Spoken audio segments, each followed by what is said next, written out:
Okay, welcome to Next Steps, the podcast. Welcome to our Tuesday session. We often talk about our Sunday and the sermon and what we want to just keep discussing about that. But as we start off, we want to make an acknowledgement of country, and we acknowledge and pay our respects to the first Tasmanian peoples as traditional owners and custodians of the land we walk on. And we also pay respect to elders past, present and emerging, and for their care for country, land and seas over the past thousands of generations.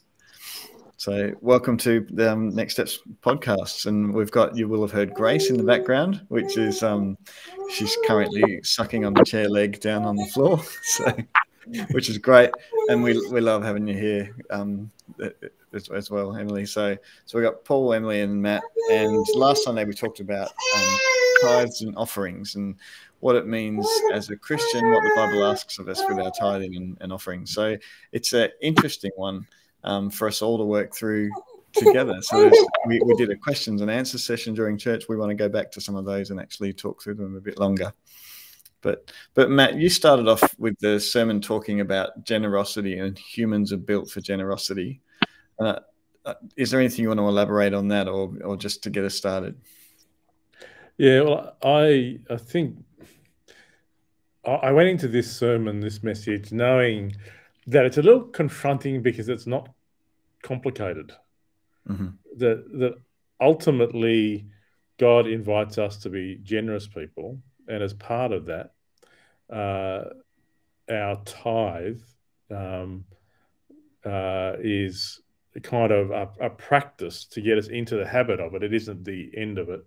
And our time is meant to be we're meant to be ready to give our time. And I was just left with a sense that, well, I think I finished actually by using the quote from Martin Luther King. I think it felt like he nailed why this is so important. He said, if today's church doesn't recapture the sacrificial spirit of the early church, it will lose its authenticity, forfeit the loyalty of millions, and be dismissed as an irrelevant social club with no meaning for the 20th century. And I think it's safe to assume that we can carry that over to the 21st century quite comfortably. That at the heart of the question for the church is, are we about us?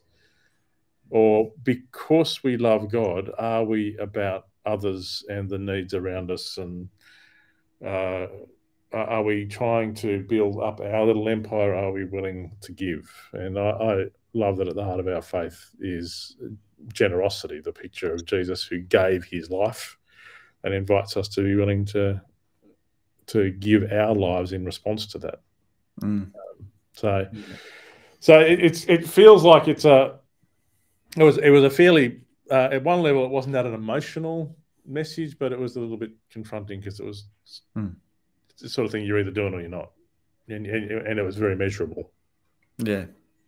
And there's a couple of traps we can fall into. One of them is legalism, and actually, rather than making tithe an act of worship, we can actually make it just the rules of tithing and actually compliance and all that sort of stuff, and it ends up just feeling like a God tax. So one trap is that we make it legalistic. And on the other side, I think another trap is that we become judgmental. So there's a few traps to fall into here. Simple message. And it's interesting, all the questions really were about the money side of it. But I think it's about both our time and our money. In Timothy, it says, this was meant to say this, I didn't get time to say it on Sunday, 1 Timothy 6, command those who are rich in this present world not to be arrogant, nor to put their hope in wealth, which is so uncertain, but to put their hope in God, who richly provides us with everything for our enjoyment. He goes on and says, command them to do good, to be rich in good deeds, and be generous and willing to share. So I think this conversation is both about our money and about our time. And what I was trying to say is, really, they're the major things you can make choices about: how you spend your money, how you spend your time. And I started the conversation by saying probably your calendar, or how you spend your time, and your bank account, how you spend your money, the most accurate predictors or most accurate measures, rather, of whether Jesus is actually Lord of your life or not, whether he is influencing your decisions. That's why I said it's a little confronting, because it's quite measurable. And I thought maybe just for a sec, are there any Bible verses that inspire us in this topic, or any Christian values that get behind us on this one? Are you asking me or everybody? Everyone. Yeah. I like the cheerful giver. I think that's key to. I think that's key to the whole thing. You know, like, and that's the bit that does make it legalistic, is because you've got to want to do it from your heart, and God wants you to do it from your heart. He doesn't really want it if it isn't from your heart. Yeah, absolutely. Yeah, and that's what Jesus was taking on with the Pharisees, with their focus on the tithing, getting legalistic. They're saying, you're missing the heart of it. You're missing the point of it. Yeah. And he says, can you see that woman there who's just putting a small mite in the collection? She's given more. Yeah, absolutely. I think the verse I kept coming back to too was where your treasure is, that's where your heart is. Yeah. Where you make your investments. Yeah. Yeah. Yeah. I've also got the thing of seek God and always seek God, the kingdom and all his righteousness, and then everything will be added to you. And so the other trap we've got is the prosperity doctrine. That's another side that worries me, that if I give to God, he will bless me. Because this verse does say that if you seek God with everything, then everything will be added to you. Have you guys got anything to say about that side of it, that trap as well? I do, because I think it's true, but not in a prosperity doctrine way, which is really it's true. It's really hard to explain. Like, for me, when I'm really honest with God, and my giving and my offering in both time and money is on the ball, for want of a better term, I find that I never need anything. I might still want for something, but I never need anything. So God has always taken care of my needs when I've been honest about giving God the first fruits and honest about giving God the time. I find it so true, but it's still easy to fall out of that at the same time. Yeah. But it's not necessarily money rewards, though. It's not like I'll give them $100 and down the track I'll get 200 back. It's not like that. It's just God has got your needs under control. Your wants is a different story, but he's got your needs under control. Yeah. Yeah, I think the prosperity gospel says, give to God so you can get what your ego wants. And I think this is saying, give to God so your ego can gradually be shaped so it can want what God wants. And so it's about changing us, not about us changing God, I think. That's a good way of putting it, Matt. Nice. Aligning with God's will again. Yeah. We had that last week as well, I think, when we were talking about listening to God. Yeah. Our worship continues to bring him back to him. My wife and I lived on, we call it gift income. Some Christians call it living by faith. I think we all live by faith, or are all called to live on by faith, whether we're on an income or not. So I don't like that phrase, but we lived on gift income for 11 years, I think it was, or 13. And one of the things we lived by was that when we felt like we didn't have enough money to contribute back to the kingdom, that's when it was most important to continue giving. So we lived by the value of it didn't matter how much money we had or didn't have, that the tithe was our first fruit, and that would go back to God. And he was so faithful. And we tested him out for a decade, and he came through on that one. Yeah. All right. We've got a bunch of questions, and I think they're worth talking through. We did a questions and answer session. There were some really easy ones, so let's do a few speed ones. You ready? Have you got your buzzers ready?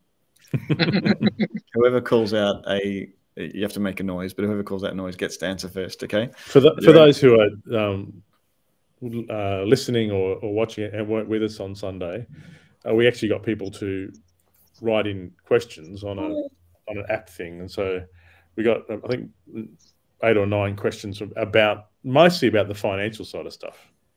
Mm-hmm. Yeah. And then we might have a few questions after that as well if we've got some time. Yeah. Okay, so first question: should tithe be before tax or after? Okay, before. Go, Paul. Before, it's first fruits. It's not like first fruits minus the government share. It's first fruits. Yep. Okay, great. Sorry, yeah. Matt's looking puzzled at that one. Yeah, no, I'm open to that. I think I'm just like, an argument could be made. It's the money over which you have choice. Mm-hmm. So it would be, if that was true, it would be the 10% of the money that you can actually make choices about, and then 10% of whatever tax return you get. So that would be an argument you could make, I think. And then don't include that in your tax deductibility giving. No, I'm joking.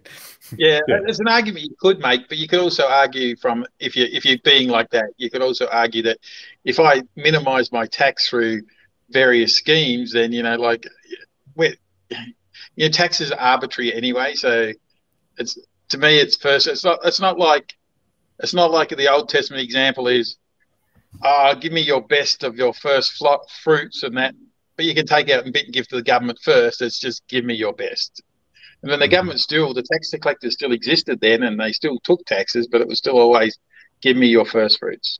Do you have like a principle about this? Or do you? I thought that was a really good point, because we've just been watching The Chosen, and then it's the tax collectors and stuff. So I guess you could say they did pay tax back then, and it was probably in a way higher. One big takeaway that I found coming home and thinking about it for about a day, I was chatting with Sam about it, and I was like, how nitty gritty do you get about it? Like about the amount and about the before or after the gross, and like how specific to the decimal point do we need to be? And then I had 2 thoughts, like, do I just do what I'm felt and what I feel is right? And if my heart's feeling good and God's not challenging me, do I just leave it the way it is?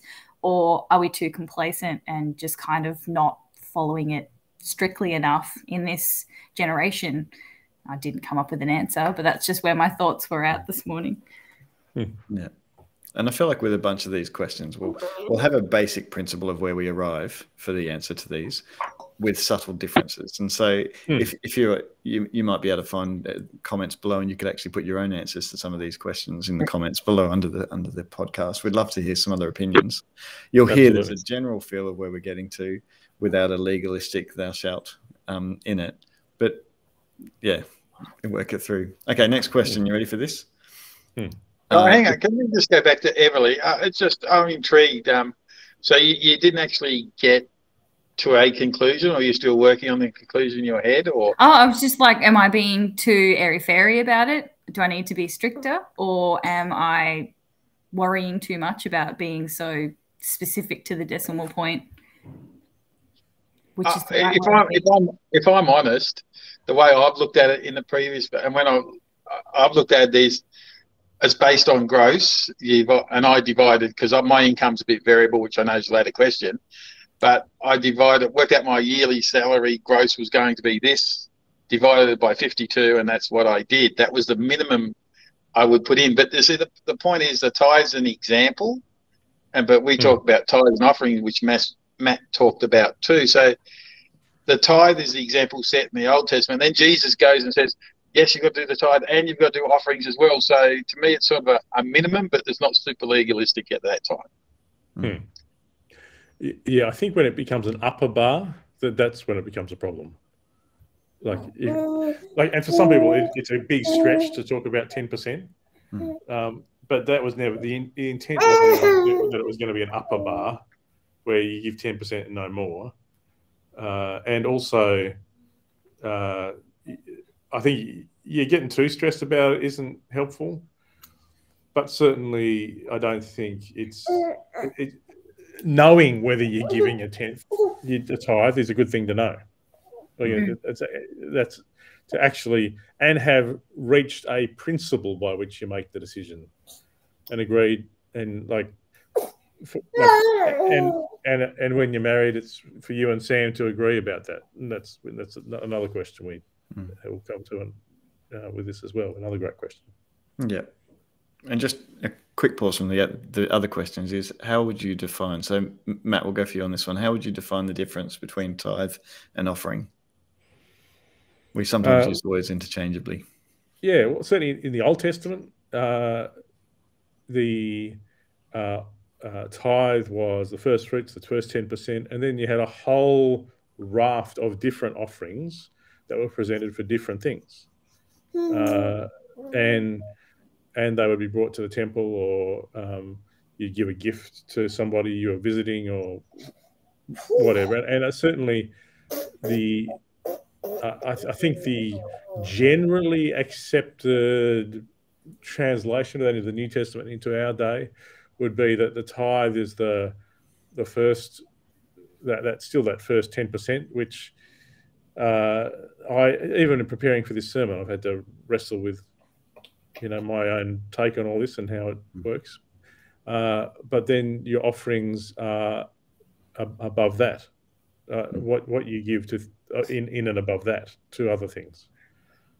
Yeah. So that'd be my working definition at the moment.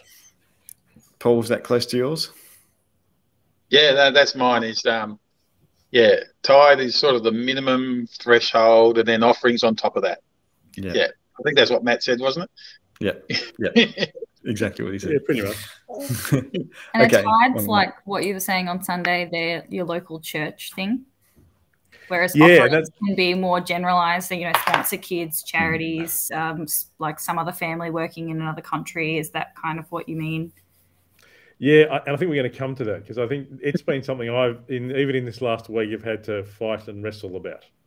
Because but the short answer to that is yes, but it takes a bit of conversation. And like I said, ultimately the question is Jesus Lord of your finances? And if you feel like Jesus is actually saying to do something else, if it's what's Jesus saying, no worries, let him be in charge. I think often, though, people will want to do something else, not because Jesus is telling them, just because it's easier, or they don't feel like they can afford something, or whatever. Or personal connection, or all sorts of things. But let's go for that question now. One question was, you got your buzzers ready? Does money I give to charities count as part of my tithe? I'll go first. I don't believe it does. That's my personal opinion. I do like Matt's, I suppose, one of the better term, get out of jail card free with it. If God's really telling you to do something else with it, I can't argue with you. It's between you and God. So that is also okay. But the way I've been taught and the way that sits comfortable in my heart is that the first 10% is like looking after the synagogue, which you talked about that on Sunday, didn't you, Matt? Where like the 10 people need to start a synagogue. They gave a tenth of their income, so the person had the average income. So to me, that's the clearest example of the first 10% should go to the church, because that's our nearest translation of the synagogue. And then your offerings is where God places that thing on your heart to go, oh wow, I've done the right thing by God, because that's what God asked us to do. But God also wants me to do this, and that's where you have that conversation with God. Like for me, I suppose my offering part, or the extra parts, are a sponsored child and some missionaries I sponsor. So, but I personally never go, that's part of my tithe. But I know other people do, and it's between them and God is how I'd land the conversation. I would challenge them, but it's still between them and God. And Paul did challenge me last week about this. We had a fairly intense discussion, and I went away and I saw some things I hadn't seen before. Because up till now, I've been pretty good at tithing. For the last 10 years or so, net banking makes such a difference to me, so I can just set it and work out what things are. But as part of that, I've been giving to missionaries, a couple of different missionaries, And I have seen, so half my tithe in my mind had been going to the local church, and half had been going to missionaries.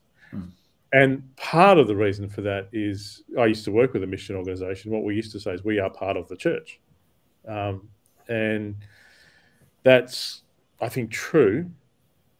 But as I was doing the work in preparation for the sermon, and I, Paul, I pushed back with Paul last week as he was saying what he's just saying there. I realised that there was actually much clearer teaching in the New Testament about tithing than I had initially thought. It just doesn't say the word tithing, and for me, a key verse in it is 1 Corinthians 9, 13 to 14. Now, that is in light of the initial verse that says about tithing. We get in Numbers, where in Numbers 18, where God says, "I give to the Levites all the tithes in Israel as their inheritance in return for the work they do while serving in the tent of meeting." Part of the other important thing for the tithe that was given to the priest was also to care for the widows and orphans and that kind of thing as well. But Paul actually quotes 1 Corinthians 9. He says, he's quoting the principle of tithing, where he says, "Don't you know that those who serve in the temple get their food from the temple, and that those who serve at the altar share in what is offered on the altar?" And then he says, "In the same way, the Lord has commanded that those who preach the gospel should receive their living from the gospel." So he is saying that he's not using the word tithing, but he is saying that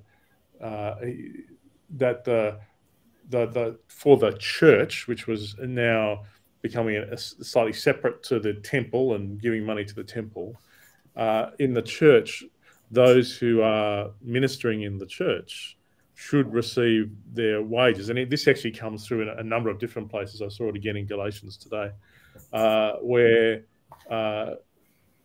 the support, they should be supported by the church. And so I think I used to push back a bit when people used to say the Malachi verse was this, because the Malachi where God says, "Bring the tithe into the storehouse."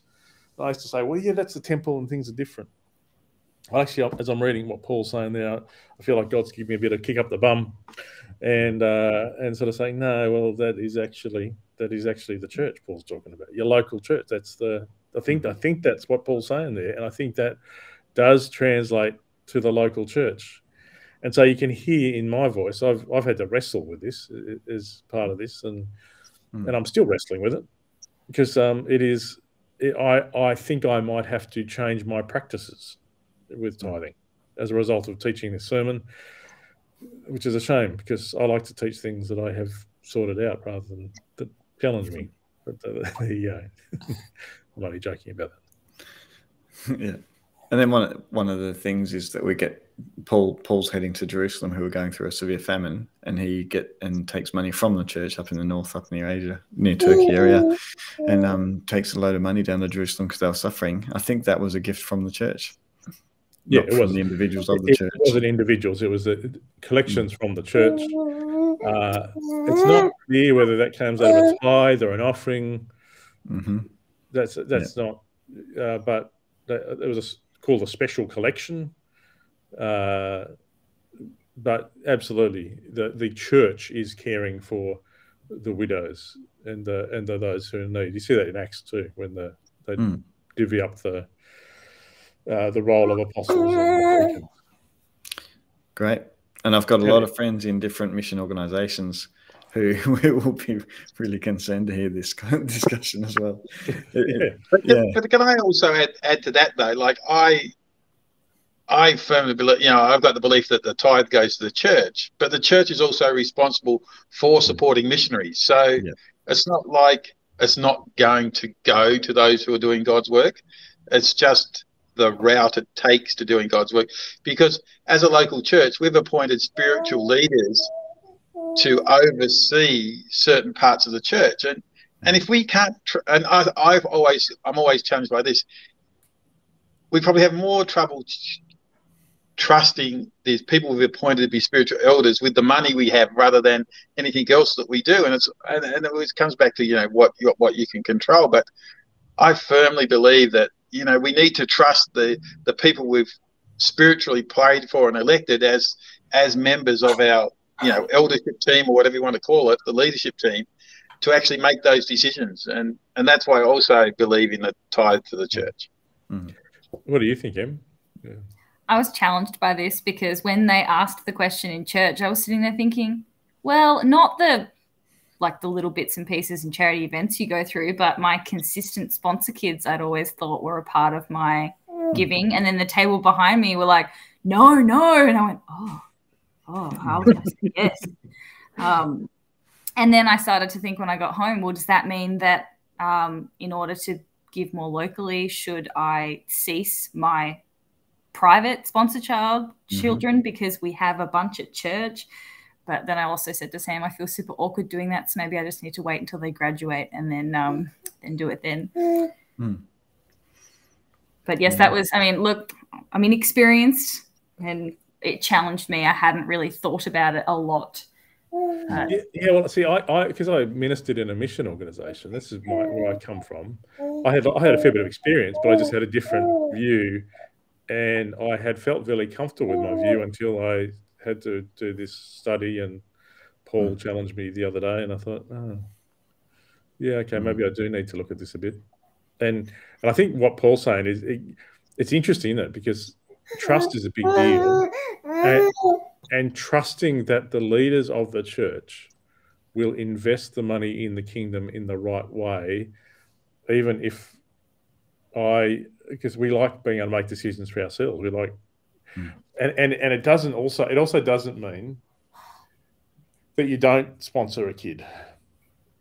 Like it doesn't mean it may mean that that's on top of the tithe, that's interesting. That's because again, that's where it starts to eat into your household budget. And so like I said, it's a complicated conversation because it does ask very tangible things of people, even the person who was teaching the sermon on the Sunday.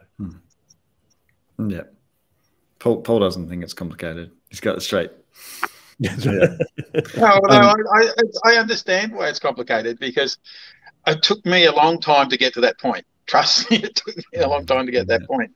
But yeah, it's just one of those things. It's a bit like, a tithe is 10%. Or no, a tithe of 1% will do to start off with, and then over time you build it up. And it's just one of those things that happen. And like I said, I feel comfortable with what God's showed me in that. And as Matt said, other people might feel comfortable different ways. But this is where we go back to, trusting what the Bible says and the general interpretation of the Bible, and not the outlier interpretation of the Bible. And Matt's found more passages than I could actually recall on tithing. So, well done, Matt. So, Emily, next question. Is giving my time rather than money enough? Is one of the questions. I don't think it's enough to just give time. I think both are important. And again, it's such a personal thing. And I think that's why Sunday, it's an awkward topic, because it's sensitive to people and it's personal, and income and money. I mean, my granddad's always said that's not something you talk to just anyone about. Like, you don't get your bank statement out and have this big open conversation with someone you just met. You keep that quite close to the vest. And what you choose to do with it is between you and God. But then I thought, do we need to discuss it a little bit more than we do, because we might be a bit misguided or, still learning, as we just pointed out. They're both really important. And I think it's depending on your life stage. And I was also thinking to myself a minute ago, when do you start, and how early do you get your kids to start tithing? And that's also part of your income too, but they're still little. And it's interesting. I didn't mention this on Sunday. I wanted to. There's a whole lot of things I wanted to say, but we've got into this guy called the Barefoot Investor. Yeah. And he actually recommends teaching your kids to give 10%. He's part of his. He doesn't profess to be a Christian anyway, but he just says this is the right principle in teaching your kids about money and giving them jars to put their money in and sort of stuff. and he talks about how it's important to leave a legacy and be generous with your money. And anyway, so yeah, I think teaching your kids to tithe, and it's interesting talking to Sophie, my daughter, who kind of just assumes, and she keeps saying to some of her friends who don't understand that tithing, she was a bit surprised they didn't understand tithing meant 10%, and she'll have conversations with different people who will say, well, I'll tithe when I can afford to. You know, so it's interesting hearing the different takes on it.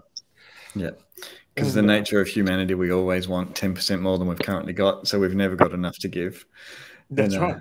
We've got an app that we use for our kids' pocket money, and in that app you've got a saving thing, and we call it Tithe. And so each of my kids, they get their pocket money, and automatically 10% comes out. They're very aware that their spend money is quite a bit less than their tithe money in the app, and it's really nice watching them. They're saving up to help start a building fund for our church in England where we were. So it's been nice using technology to teach them, because I think one thing with tithing is it's become so invisible. We're not passing around a pot. We're not seeing the $50 notes rolling out of it because it's all happening in the bank. I said to Matt last week, imagine if we actually got the equivalent of our tithe and actually popped it in a bowl. It would be quite a substantial view of cash. But it's invisible, especially to our kids, unless we're talking about it. And I really want our next generation to know what it means to tithe. It's not some hush job. I want them to be able to see it. Yeah. So. And I've got to say, it's countercultural. I've got a mate in Canada who gave me a book about why you shouldn't tithe, and why and it is. We live in a generation now which is about making up your own mind. Tithing is an act of trust, isn't it? You're trusting God and you're trusting the church, both of which are not normal. Sorry, Paul, you were going to say something? Yeah, I was actually just thinking, I've never thought about the example you set your kids with internet banking or internet tithing, because for me it's easier because I don't have to go and get stuff. So it's just a convenience thing for me. But I've never actually thought about the example of how you teach your kids to tithe. How do you teach those around you to tithe if you're doing it? And this is where the whole thing's done in secret. But then some African American churches, for example, they make a big song and dance about the plate and putting the money in the plate. Like they're so grateful to be giving to God, and everyone knows. And it's just like, but it's just our Western culture is so. No, this is the one thing I can control, which Matt talked about before, is this and time. And no, I can control this. No one else is in this world. It's just me doing it. And I think that does happen with tithing. But it's interesting, like I said, that I never actually thought about little kids and how do you show them to tithe. Yeah. But before we get on the one on time, are we still on time versus tithe? Yeah, there's a bit more here, isn't there? Oh, we just lost Paul. I think his battery might have just dropped out. There's another. So he was talking about time and tithe, because some of us are time rich, we have time to spare. Some of us are finance rich, we have finance to spare. And it's often one or the other. It's very rarely both. Yeah. And we had a bit of a joke. You don't want to charge God an hourly rate for what you think your time is worth, and then clock that up as tithe. But there is something about giving generously of our time to those in need around us. To love our neighbour has to cost you, and it usually costs you in time. Yeah. So I think it's actually not a bad principle to think in terms of tithing your time and tithing your money, and doing both. And just to check whether 10% of your time would be spent on other people and other things that aren't about sorting out your house and your family and your job. And what's 10% of 24 hours? It's 2.5 hours a day. I'm going to cut out my sleeping time out of that equation. Oh, yeah, fair enough. Yes. Okay, so roughly how many hours a week would it be for you to tithe your waking hours? What, isn't that before tax and after tax thing? Anyway, before sleep, after sleep. Now, I'm wondering. I'm not going to go down that line because it's I'm wondering if we should pause. Can we pause this, Matt, and then get Paul back in here? Well, Paul's going to come and join us in here. Right. I think I can do that here. Yeah, there's a quick trip. Yeah, that'll work. All right, Paul, you're about to say something really interesting, Paul. Hang on, I've just got to take my headphones out so Paul can actually hear what you're saying there, Dan. There we go. We're back, and it's Paul and I here in the room. Yeah. Keeping you 1.5 meter separation. That's good. Yeah. Paul, you were just starting to say something interesting about time and tithe. Yeah, I was thinking about time and tithe, and I know quite a few people that try and say time is tithe, and when Matt said it's both things you can control, and if you use one for the other, it's almost like I'm only going to give God half a tithe, because they are separate things. One's actually physically going out there, and one's using your resources. I think they're just, to me, they're completely different, and I have had some robust discussions with people on whether they are the same thing, but I firmly believe they are completely different. Yeah. So Matt was just saying, if you could tithe your time, if we don't count sleep time, that would be about 1.5 hours a day that you could tithe to others. Yeah, I think in terms of a tithe of your time, it's not a bad idea. Like in terms of so an hour. So you were talking about 1.5 hours a day, 7 days. What's that times by? Like 8-10 hours a week. Yeah, roughly spent in giving time for the sake of the people around you, loving your neighbours, connecting, doing things that don't move your agenda forward. That's probably not a bad guideline. I wish I'd thought of that before I preached. And obviously that should be given to the church. I expect a lot more volunteering going on around here. Think about that, for example, on a church service on a Sunday. That's what people actually do, tithing their time when they're up the back doing the cameras or the video, when they're up the front singing. Tea and coffee. Making they're the most, of all the people on a Sunday morning, the people that make the coffee are the most important. Good. It's on shaky ground there. I'm not joining that conversation either. Okay, next question. This one was quite an interesting one. How do you work out what your tithes and offerings are if you are a 2-person household and have no independent income and the other person is not a believer? Let's make this a little simpler than that question. So what if in your household income that your partner isn't a Christian? What do you do about your tithe in that situation?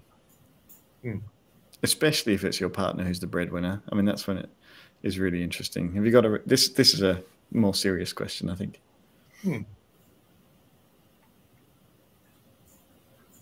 I had a go at it on Sunday, and I think from memory what I was trying to say was it's important not to avoid the conversation, to do your best to have the conversation with your partner about what you would like to happen, and that ultimately God knows your heart, and that's what He's more interested in than the outcome of that conversation.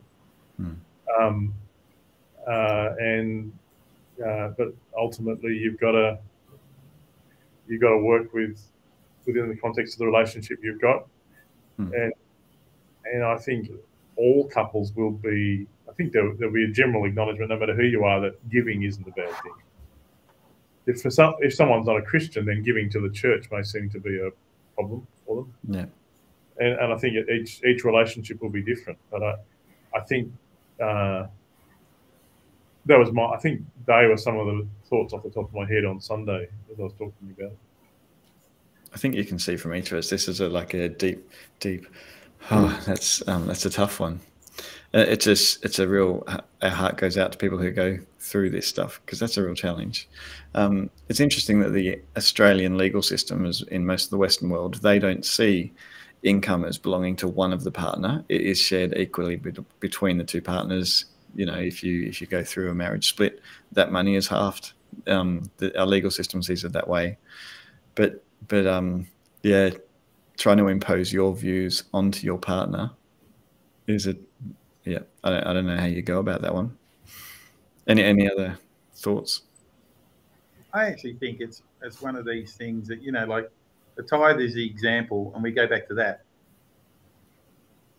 But at the same time, I don't think God wants destroyed relationships or anything over it. So No. It comes back to between you talking to God and your partner and just coming up with a solution. And, you know, it is, and it ends up being, it is what it is. And you just trust God. And I think that's why, you know, you can't, we talked about being legalistic over tithes before. You can't be, because there's always situations which are outside the boundaries. Yeah. And one thing I would encourage is find someone you trust and talk to them about it. Find someone you trust and pop the numbers on the table, and know that the conversation won't go any further, but just to get a second opinion of how you're dealing with it. I'd encourage you to find someone to talk to about it, because it will be a heavy thing. Definitely. And I like what Matt said on Sunday about how tithing is about the money you have control over. And I like what you just said now, that just because there's one breadwinner doesn't mean that that salary is solely theirs. It is split across the household. And whether or not that's a discussion that you have but don't avoid, or if you're given a certain allowance for your own personal use, groceries, stuff like that, that maybe you tithe out of that. But I'm sure there are a lot of variables, but suggestions and ways to discuss what other people have done. But I think, yeah, when you're not the breadwinner, it's more difficult to approach that, because we do sort of have that mentality, well, I earned it, so I have a say. And if they are not a believer, that does make the conversation more complicated. Yeah. Great. We need to finish up pretty soon, I think. There was other questions about the practice of tithing is spoken of explicitly and regularly throughout the Old Testament. Believe me, I've just read Numbers and Deuteronomy, and but no, it's not in the same way in the New Testament. So have we already answered this question? Matt, you've thrown a few descriptions of how the New Testament addresses this. Yeah, I think that discovering the direct link and the fact that Paul is pointing back to the Old Testament in 2 Corinthians 9 makes a big difference for me in my understanding. Also, I quoted Jesus, who said you should do the latter without neglecting the former in regarding to tithes. He's saying you should be doing it. That is in the New Testament too. And the principles of the two principles that were attached to the tithes of supporting the widows and orphans in their distress and supporting people in their need and supporting those who minister are both directly spoken to and reinforced and said, yes, this is a responsibility of the church and of the members of the church. So it's interesting for me to get to this point, because about 15 years ago, I said that to someone. I said, look, tithing's not really in the New Testament, is it? And they didn't know a lot about it, but they said, didn't Jesus say something about it? And so that's when I found that verse, and now I think I've been on the journey for 15 years, and I think my view is still being moulded and changed. But I'd be happy to sit down. I was left thinking, if I had the time, I'd love to write a paper on it. Like, I'd love to put all the verses there and say this is what it is saying. But I do think it's being spoken of in the New Testament in a similar kind of way. And Paul, I'd like your opinion just on that bit, the Old Testament, New Testament in a sec as well, what the difference is. But again, in the comments, write down books that you've read that you would recommend. I'm sure some people have done the work on this. I only write the ones you'd recommend. We don't want to hear about the others. Yeah. Paul, what about you? For me, the only thing, once again, like, I've looked at certain things, and the only one that I go is different from Old Testament, New Testament is, as far as laws are concerned, because the Bible says that when the laws not being changed, it's still going to be there, and it's still there in the New Testament. The law's still there, but it's more to realize that we can never get there, so we need Jesus. But the law is still there, so tithing's still there. The only one that isn't is when Jesus, and once again, changed the definition, I suppose, of what is a Sabbath, isn't it? Like, it went from a day to spending time with God and continually being with God and spending time with God, as opposed to setting aside a day for God. And I think that's, to me, so what I'm trying to say is, to me, tithing exists because it existed. If that makes sense. Yeah. Great. We're about to finish up. Is there anything you want to throw in before we tie the loose ends up? I guess maybe if we hear from everyone, what are you left with from engaging with it? Is there anything that's out for you? I'm actually more interested in what Emily's doing. I just because I look at the panel, and I looked at the panel last week, and it was 3 middle-aged men, and someone's new on the panel who's not a middle-aged man. So, well, I was just thinking that's exactly what I was about to say. I'm like, here I am sitting with 3 older than me, very established, grounded pastors, and I'm someone who's just turned 27. And I think there is, like, younger people, I'm sure they struggle with this, and I'm sure we don't talk about it enough. And if it hasn't been modeled by your parents, or you didn't grow up in a Christian home, it would be even harder. And I think there's a lot of pressure at the moment. Like, it's so hard to break into the housing market, so hard to be a young person trying to turn yourself into an adult, if that makes sense, with those added things that come. The first time I went and had my tax return done when I became a teacher, I was like, this is too complicated. I'm going to see a tax agent.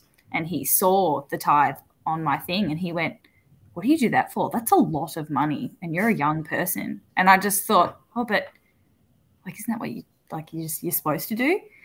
But I hadn't thought about it, about how young, like, non-Christian people particularly must see the fact that you'd give however many thousands of dollars a year, like, just is completely abstract to the rest of the world. So I think you're dealing with the countercultural aspect of it. And money's a lot harder than time, but I think for younger people too, time is a difficult conversation to have, because we will always be busy. And I think it's the one thing that Satan does to keep us from him, from God, and from serving in our church, is to give us the illusion that we have a lot of other things that need to take priority. And I think it shouldn't feel like a burden, but it should also feel a little bit like a sacrifice. I don't know if I'm on the right track here. Yeah, absolutely. Yeah. But that's currently where my thoughts are at. That's gold. Yeah. I want that answer to be the one that rings in people's ears. So my short one is, I'm going to sit with my wife and we'll go through our papers and make sure we know what we're doing. Yeah, and have a heart of worship. Yeah, which we'll be talking about next week. The worship. Yeah. Not your papers. But yeah, I think for me too, similarly, just I'm chewing it over, and I think I'm in a point of reevaluating a bit, trying to work out what this means. This is great. This is what I hope these follow, bless, and share conversations and practices will continually do as we keep coming back to them. Will be causing us in an ongoing way to reevaluate. So how am I going with this? I don't think you get to a point with any of those follow, bless, and share practices where you go, yeah, no, I've got that sorted, don't even think about that anymore. Yep. How about you, Mr. Dare? I actually like being continually challenged on it. And, you know, when I use the word again, I don't like that. Say it once more just for fun. Go on. I've completely forgot where I was going with it. I like the challenge of this. And, you know, for me, this is probably one of the ones I've settled in my heart with God. But there's so many other things that is just a continual growing. But all it needs is a challenge from someone else. You go, and it causes you to reevaluate. And I think that's one thing you need to continually do, is just reevaluate, are you on the right track with God? Are you actually listening to God, or are you starting to head off in your own direction?